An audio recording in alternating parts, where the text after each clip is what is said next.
আমার বন্ধ দিয়েছে, আমার মারা গেছে, আমাদের ট্রেন মারা গেছে। আজকে হাবিব মেডিকেলে আবার তাও একই মারা গেছে। তাহলে আপনারা কি করতেছেন? আপনারা কেন নীরব কেন? চন্দ্রকেলের কাছে আমার বোন মারা যেতে পারে, তাহলে এই হাবিব মেডিকেলে ওই ডাক্তার নার্স কেন থাকবে? এই বন্ধ কেন করতেছেন?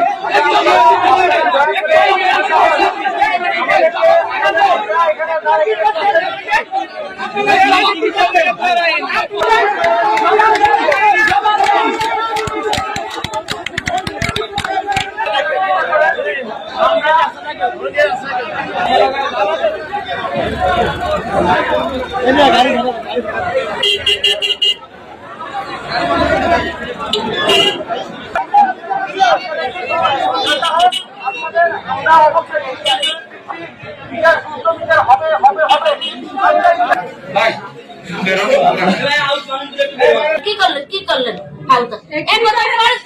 আমি শিক্ষার বার্তা দিছি, মহিলা আজকে একটা দিকে দূরে সরে গেছে। এখন কি এটা কি বোঝা গেছে? ডাক্তার ভর্তি করেন এমনি নরমালে চেষ্টা করছি, আপনারা একজন নার্সের তত্ত্বাবধানে ছিলেন, ক্যানুলাটা পরাইছে, ক্যানুলা দিয়ে কি সে কিছু পুশ করছে না?